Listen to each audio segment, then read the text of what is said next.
Bonjour et bienvenue dans Cannes Série et compagnie, épisode 8. Ça sent la fin, on déshabille les marches et on range le tapis rouge pour l'année prochaine. Cela dit, ça n'empêche pas acteurs et réalisateurs de vivre jusqu'au bout des moments intenses, émotionnels, parfois douloureux. Aujourd'hui, c'est l'instant Cannes de Sean Penn. Quel souffle d'énergie et quelle maturité dans son jeu. Ça valait bien une leçon d'actrice avec Soko.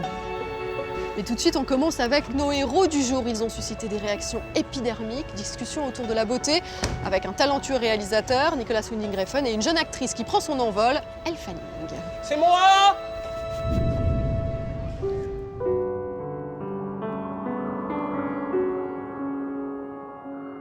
Le Festival de Cannes n'est pas qu'un temple du cinéma.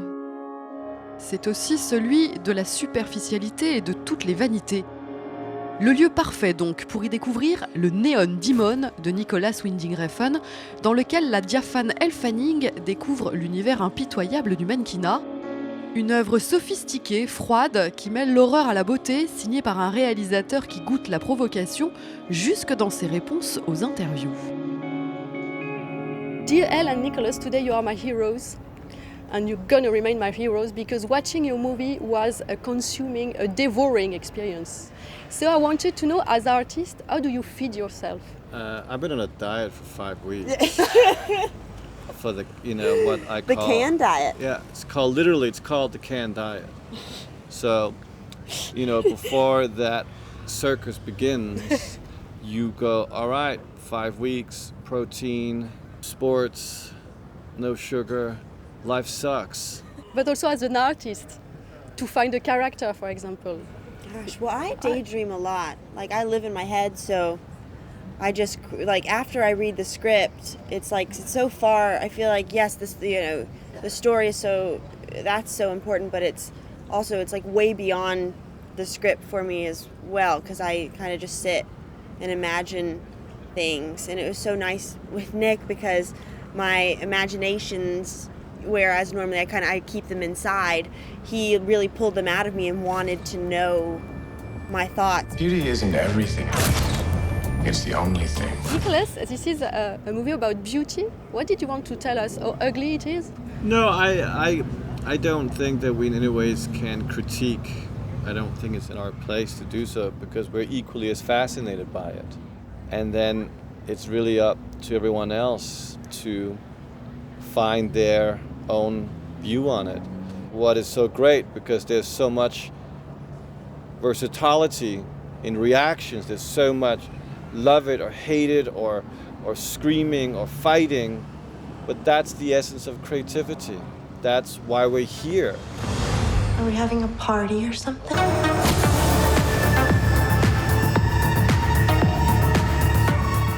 Beauty is something everyone can relate to. It's very unsophisticated, and it can also be highly sophisticated. It can be looked upon as an art form, or it can be looked upon as just part of our existence. But what is definitely for sure, the obsession has only increased. And it's been so strong, and then something incredibly happened. The Neon Demon was invented because the internet came. And the internet came a whole new possibility of obsession of beauty that is now even taking it to a higher level. And there is going to be a new reality born out of the Neon Demon, which is artificial reality that will end up becoming reality. I see 20 or 30 girls come in here every day, mostly from small towns with big dreams. And they're all good. You're going to be great. Talking about your character, she could have been only a doll, she's kind of virtual because she's so beautiful. So was it tricky to make her being human? Yeah, she's innocent in this, but there's something there's something She's inside very dark, her. in fact. She is very dark, and we kind of said she's like Dorothy in Wizard of Oz, but there's also this mystery that's underneath Jessie always. I mean, because you don't really, she's plopped there. Like, you don't know where she came from. She's this creature, what about her parents, her family? We never really learn about it. And we talked about, should we mention that? And we're like, no, it makes her way more mysterious.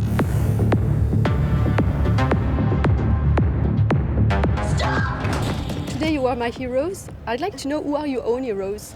Well, I got a very cool phone call about 2 hours ago from Alejandro Jodorowsky saying, good work.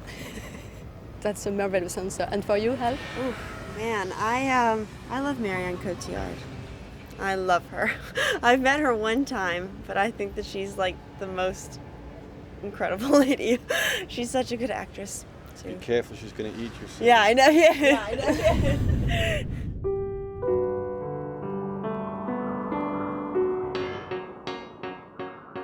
Aujourd'hui, l'instant Cannes, c'est le vôtre, cher Sean Penn. Vous, l'excellent acteur qui se cache derrière le bad boy, qu'en est-il de votre 5e expérience de réalisateur, dont une sélection à Cannes en 2001 ? Mon petit doigt me dit que vous avez mal commencé la journée. Déjà, il a fallu la passer aux côtés de votre ex. Pourtant, je me souviens de vous l'an dernier au plus près de votre amoureuse, Charlize Theron. Mais la rupture a été difficile, vous vous évitez soigneusement. Ensuite, les festivaliers annoncent la couleur, les premiers à avoir vu votre film ne l'ont pas aimé. Les titres se suivent et se ressemblent, échec, déception, ça fait mal. D'autant que vous aviez choisi un beau sujet, faire naître et survivre l'amour le temps d'une guerre, Javier Bardem et Charlize Theron en humanitaire aux visions divergentes, entourés d'Adèle Exarchopoulos, de votre propre fils et, aux surprises, de Jean Reno.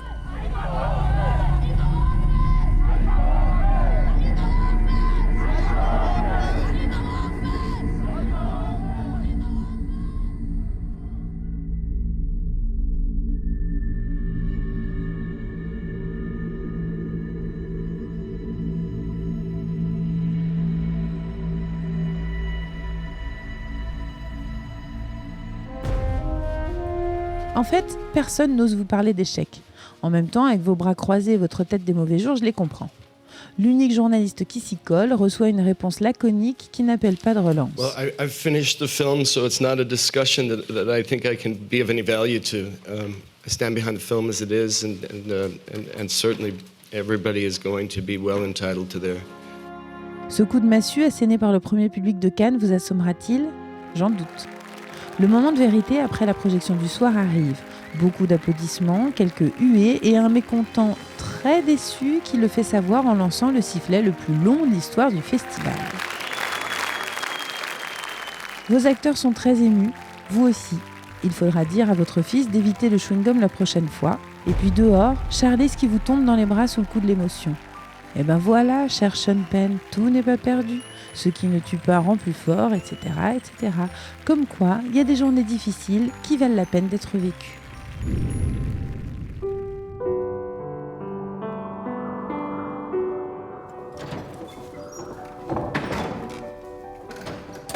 Soko est à la fois une personnalité qui réveille quelque chose en vous J'ai besoin de place pour mon travail. et une actrice qui pratique les chemins de crête. Elle dénote dans ce monde aseptisé de l'actorat Oh putain, qu'est-ce qu'il y a là? Pardon, excusez-moi. Qu'est-ce qu'il y a? où chacun se protège pour dissimuler ce qu'il n'a pas à offrir. Elle est tout le contraire. Le feu qui la brûle est celui qui l'éclaire. Oh merci, pardon, je bois jamais d'alcool. Allez, on commence fort, Soko. On commence donc. Pour Maurice Béjart, danser, c'est d'abord se connaître soi. Est-ce que c'est pareil pour un acteur ? Je pense, mais il y a aussi une telle envie d'être quelqu'un d'autre que moi, en tout cas, c'est comme ça que j'ai commencé. C'est-à-dire que j'aimais tellement pas ma vie quand j'étais petite que j'avais juste envie d'avoir l'opportunité et l'occasion de devenir complètement quelqu'un d'autre. Donc, je pense que c'est se connaître, oui, c'est surtout être plein d'émotions et être vulnérable et pouvoir un peu s'oublier. Dans le film des Sœurs Coulin, vous interprétez une soldate, féminisons-le même si c'est pas très joli, c'est-à-dire que C'est pas très beau. vous avez besoin de jouer votre vie quand vous faites quelque chose ? Parce que c'est un peu le parallèle avec le personnage. Non, justement, en fait, c'est la première fois où j'allais vers un personnage qui, c'est le grand écart le plus absolu avec ma vie, c'est-à-dire qu'elle est très violente, très masculine, rageuse, qui a envie d'être un petit bonhomme. Donc elle a décidé d'aller vers ça parce que c'était la seule chose qu'elle pouvait faire. Et moi, dans ma vie, je suis tout le contraire. Je suis vulnérable et émotionnelle et hyperactive et j'adore être une femme et j'ai une espèce d'addiction pour la vie et pour les aventures. Bon, très bien. Demain, je vous fais passer une audition en public. Et au revoir. Je peux pas, je suis pas prête. Je penserai quand je serai prête. Faut que je continue à m'entraîner. Je viens regarder ses dessins. Il se tient son dispositif. Vous avez 2 films présentés à Cannes, 2 films faits par des réalisatrices. Oui. Qu'est-ce que les femmes saisissent de vous, parce que vous avez essentiellement tourné avec des femmes, que vous avez du mal à abandonner aux réalisateurs masculins? J'ai des femmes géniales qui viennent avec des idées géniales et des histoires et des personnages géniaux qui viennent vers moi de manière très naturelle. Les réalisateurs manquent d'invention? Non, mais c'est juste qu'ils viennent pas me voir. Je pense que je dois leur faire peur. Je sais pas ce qui se passe. Et donc, je pense que la loi de l'attraction fait que j'adore bosser avec des femmes, j'adore ça.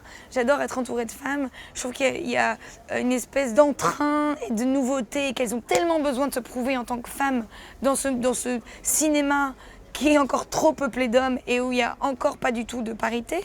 Et du coup, il y a un tel besoin de se prouver, un tel besoin de prouver qu'on a du talent, qu'on est forte, qu'on va y arriver, qu'on va tout dépasser, qu'on va arriver à faire son film. Juste arriver à faire en sorte que le film existe. Que du coup, il y a cette passion et cet entrain et cette petite lumière qui fait que ça donne plus envie de faire partie de projets comme ça, avec des femmes qui ont envie de se dépasser, plutôt qu'avec des hommes qui sont un petit peu coincés dans leur cinéma où ils se disent que ça y est, ils sont les rois du monde, ils sont les rois du pétrole, et que du coup, il n'y a plus de besoin de se dépasser, quoi. Oui, mais moi, je vends du spectacle. Les gens, ils viennent pour s'amuser. Et c'est déjà beaucoup. Pour moi, c'est pas assez. Aux metteurs en scène que je rencontre, je leur pose cette dernière question. Pourquoi filmez-vous? Ouais. À vous, Soko, actrice, j'ai envie de vous demander pourquoi jouez-vous? Depuis que je suis toute petite, moi, ce que j'aime par-dessus tout, c'est raconter des histoires. Et peu importe la forme que ça prend, c'est ça que j'aime. Et moi, pour moi, l'art en général, il faut que ça me touche, il faut que ça soit vital, il faut que j'ai l'impression que les gens, s'ils ne le font pas, ils meurent. Et que justement, pour moi, faire un film, quand je décide de faire un film, j'ai l'impression qu'il faut absolument que je me dise, si je le fais pas, et si ça c'est quelqu'un d'autre qui le fait, j'en meurs. Donc voilà. Soko et la vie.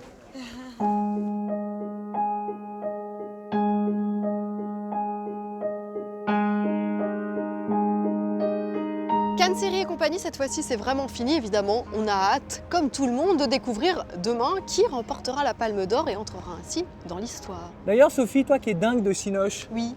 Tu sais qui a eu la première Palme d'Or? Non, je sais qu'à une époque, c'était un grand prix. C'est très juste. Eh bien, il faut remonter à 1955 pour un film qui fait l'unanimité auprès du jury. C'est signé Delberman. Regarde, l'esprit de Delberman. Le film, c'est Marty avec Ernest Borgnine, qu'on avait aimé dans Les 12 salopards, et Betsy Blair, la femme de Jane Kelly. Chez moi, ça me file le blues, tout ça. Ah, ça laisse pensif. Ouais. Mais le vague à l'âme au cinéma, il n'y a pas mieux. Ah ouais? Ouais. Faudra que tu m'expliques. Ouais, je t'expliquerai un jour.